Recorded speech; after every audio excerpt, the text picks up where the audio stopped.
generations. And now, the power of two restores the one. We got a bidet!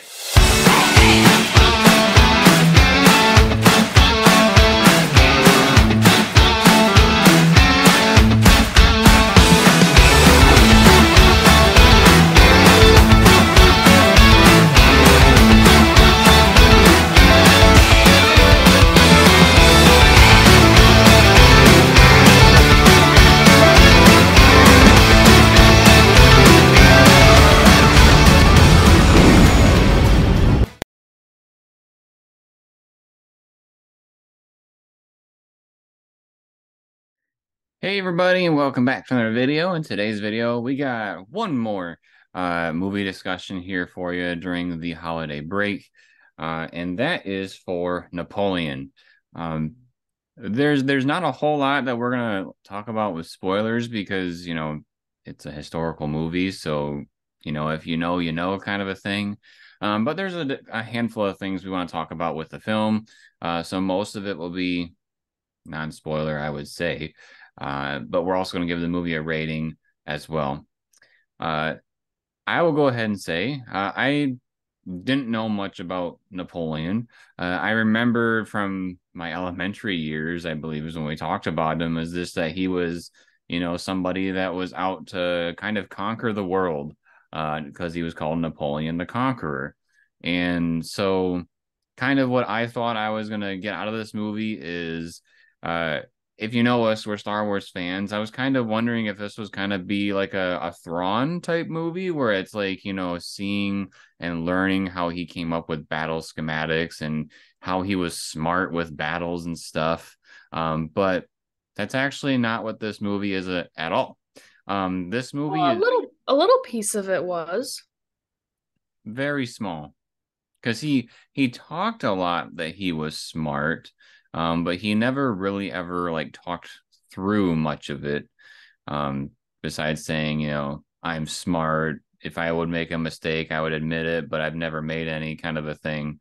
Well, you even see from the trailer, when he lured the opponents basically onto a sheet of ice and then launched cannons at them, and they didn't know that they were on ice.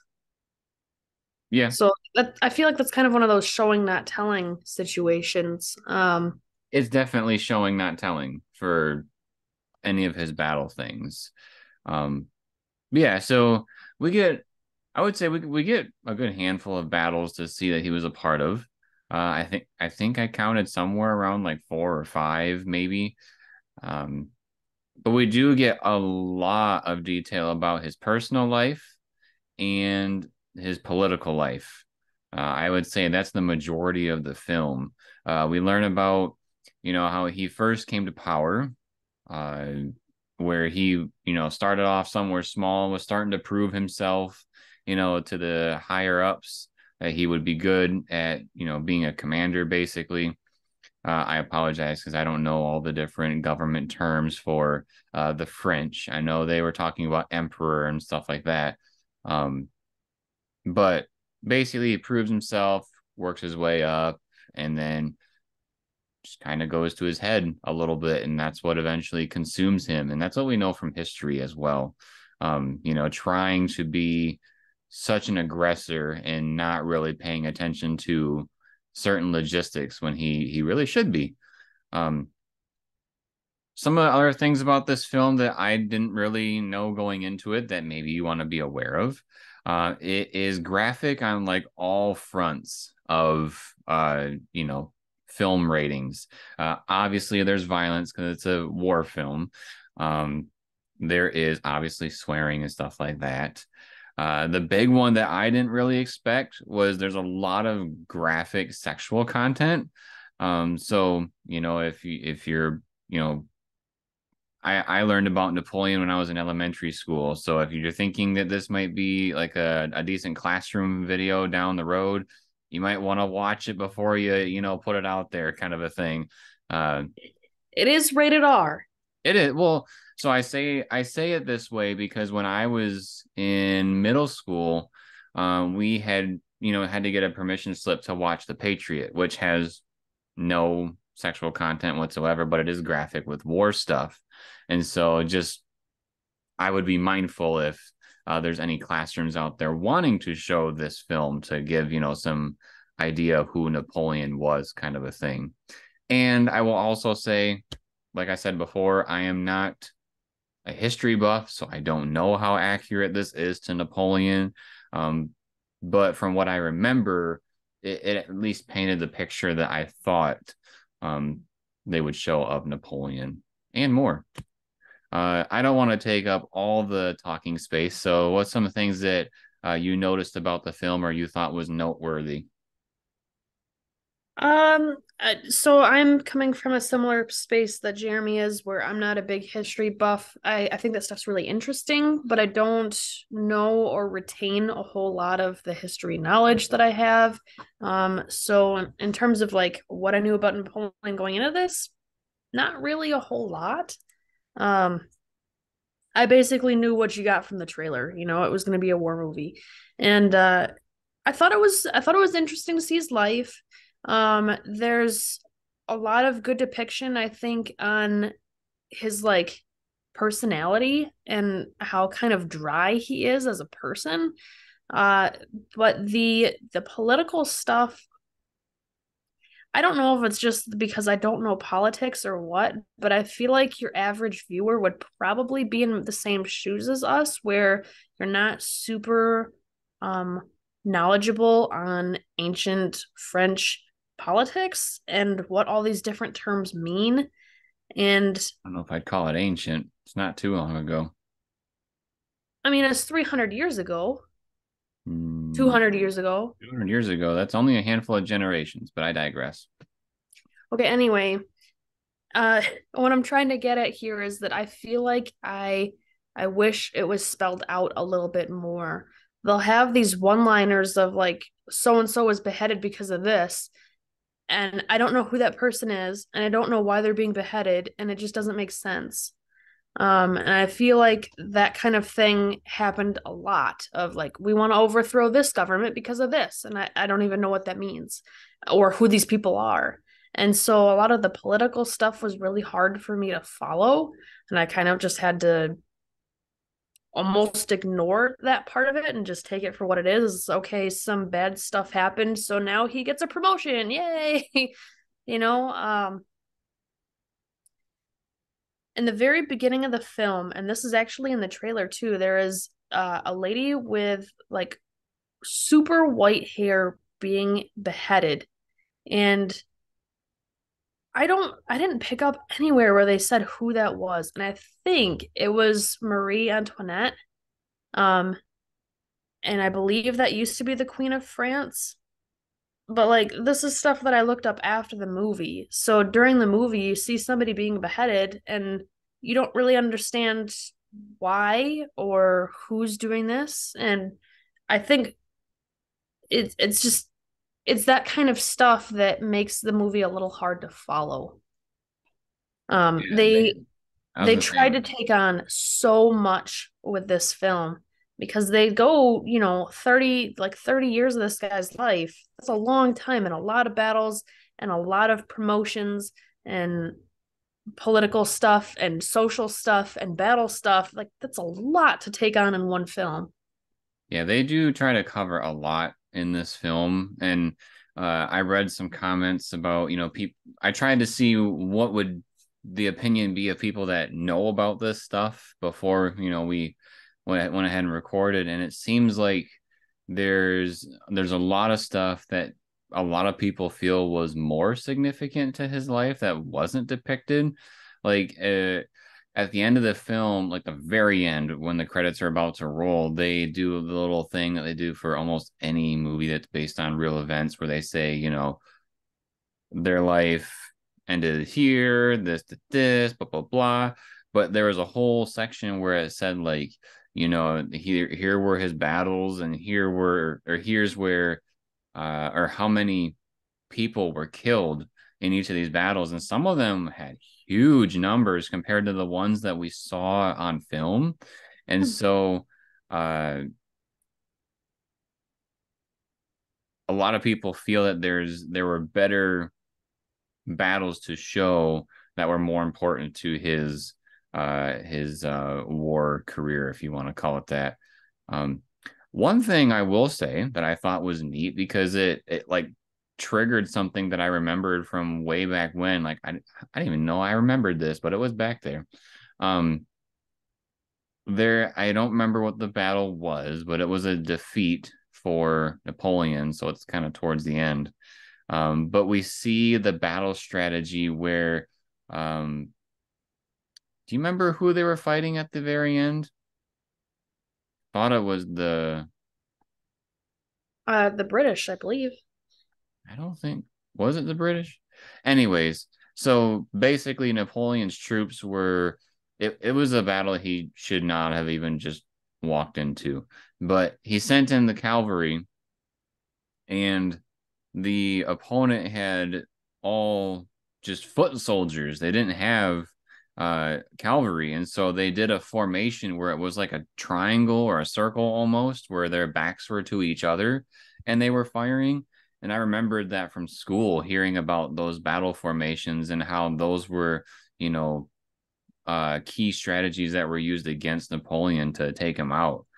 So I thought it was kind of cool to see some of those strategic moments as well, like not just Napoleon's, but what, you know, if he was this person that was supposed to eventually conquer the world, what were the key things that happened that led to his demise, you know? And I'm glad that they pointed those out too. See, that part went right over my head. I didn't understand why they were in that kind of formation, and it didn't make any sense to me. They were in that formation because all the horse people, they had swords, they didn't have guns. And so they either had to trample the horses through and have the horses be killed, and then the rider basically be in the middle of the enemy where they could be stabbed to death, or they could try to use their swords to, you know, push away the bayonets and get through, but nothing worked. So then they just got shot and killed. And that's basically what, you know, really turned the tide there. And then, as we saw in the movie, uh, the other people showed up, and then Napoleon really lost.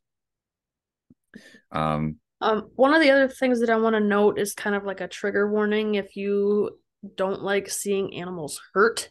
This is a war, and there are men on horses, and not just the men get hit, the horses get hit too. And It's graphic too. it might sound kind of weird to be like it's easier to see a war where people are just getting hurt, but the scenes where the horses get hit is very graphic.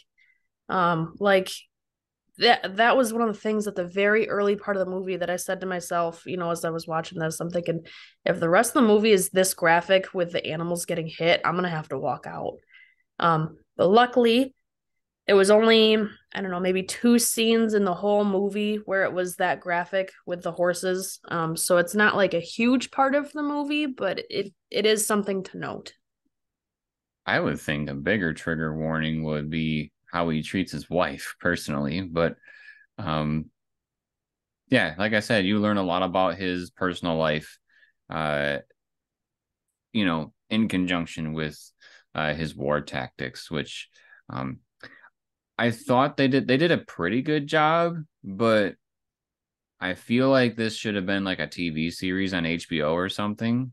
Oh, well, That would have been a much better thing, I think. it's made by Apple, so it probably would have been on Apple TV, but I think that would have allowed, excuse me, I thought that would allow the show or this whole project to breathe a bit more, just because uh honestly, I feel like the his personal side of things like really pulled us out a handful of times, because he was like basically obsessed with Josephine. And so, you know, the movie would seem like it's picking up, and then he would go see Josephine, his wife, because she wasn't able to bear him a child. So she was basically outcasted from the family. She, you know, got a really nice house, but she had to live on her own basically. And so there's a lot of times where, you know, we're in the middle of like all the war stuff, and then we have to cut back to Josephine, and then we'd pick up again on the politics and the war, and then we have to cut back to Josephine.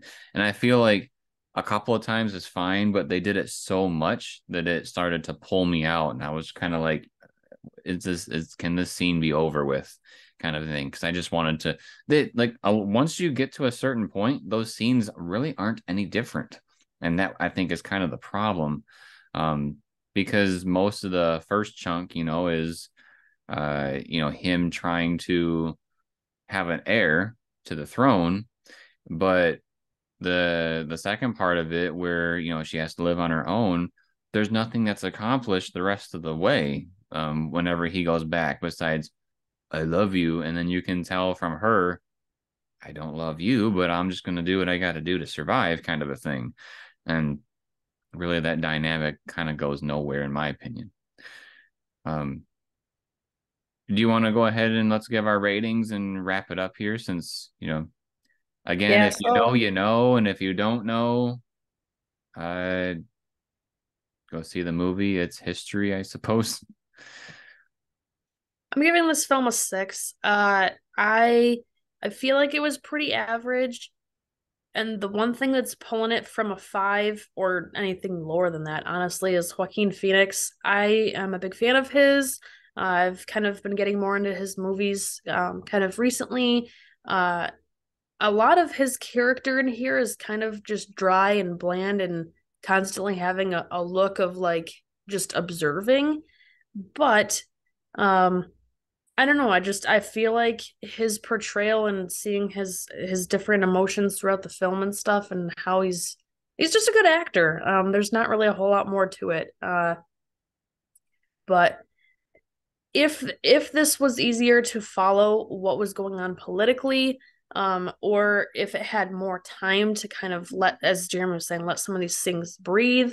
I think when I was walking out of the movie, I thought like this really should have been like a part 1 and part 2, but they don't really do that with films like this. And then you said TV series. I'm like, thank you. That's exactly what I was trying to think of.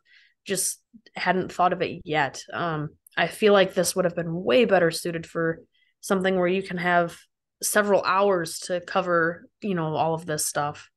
But yeah, so I'm a 6. I think it's one of the points that you made that's probably one of the most interesting, and it pays a lot of credit to Joaquin Phoenix, is that you had said something along the lines of, it's a quiet, bland, emotionless character at times, but yet we really want to see what he's going to do next. And, you don't really hear that much about characters that are bland and doing nothing, kind of a thing. So yeah, definitely big kudos to Joaquin Phoenix, because I'm in that same boat. I saw that he was picked to play Napoleon, so I was like, you know what, this might be pretty good. And based on my previous knowledge of who Napoleon was, that pulled me in too. I'm also at a 6. I do think the film is only slightly above average, just because it was a big project to put into one film.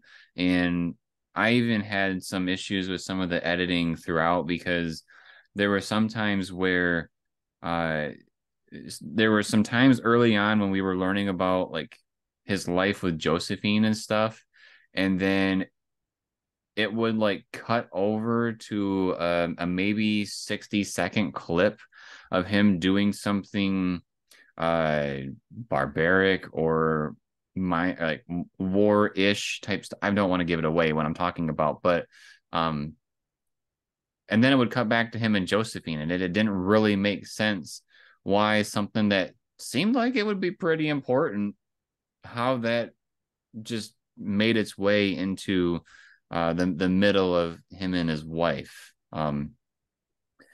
So I feel like there's some awkward editing at times, based on like to that point too, when he met her, she already had kids, but we don't really hear, see, or talk about them at all after their marriage until like the very end of the film. Like, oh, okay, I guess they aren't dead, they are alive. We just totally ignore that they existed for the whole rest of the movie. Yeah, so they had some plot lines or things that we were introduced to that never really had any closure, which Do we need that closure? No, but it would be kind of nice, you know, like we didn't understand until like the very end of the film that they were even still around, kind of a thing. Um, let alone Napoleon's kid, because he eventually has a kid too. And we see the kid kind of growing up in the background, like Napoleon is carrying his kid as he's looking at battle schematics and stuff. But when, you know, plenty of years go by and his kid should be an adult, we don't really know what happens to him as well, let alone, you know, the mother of the child. So, yeah, there's a lot of things in there, again, where a TV series could have really helped out. Especially with this day and age, you know, movies, TV series, the quality can be very similar depending on how you approach it. So, yeah, slightly above average. Uh, I would say probably wait till streaming, unless you were going to see it in IMAX, because that's how we saw it. And I thought it was kind of cool to have a big screen to visualize the big battlefields. I thought that was kind of neat. Um, but otherwise, I would probably wait for streaming, um, which is, it makes me feel bad to say that because Joaquin Phoenix did a great job in this film. Uh, so, like we both gave it a 6. There's not really anything to cover with spoilers. I feel like maybe I even said too many spoilers as it was, but again, it's history. So if you had studied it in school or you heard about anything, you probably know a a good idea of what to expect already. If you don't know anything about this guy, well, go see it, I suppose. All right. So if you enjoyed this type of movie discussion, which I would say it's a little different than our most of our movie discussions, just because we normally go into detail about plot and stuff, but here I don't really feel that necessary. Check out some of our other ones to see what's more normal here for movie discussions. Subscribe to the channel, turn on notifications. That way you are notified for more movie discussions in the future. There's tons of them coming up that we're excited about, so stick around. Drops a like if you like the video and drops a comment letting us know if you've seen Napoleon. I'd love to know if you know the history of Napoleon, what other things you wish were in the film, or if there's things in the film where you feel that they're Hollywoodized. I would like to know what those are too. So drop those in the comments. And then, as always, everybody, thank you for watching. We'll see you next time.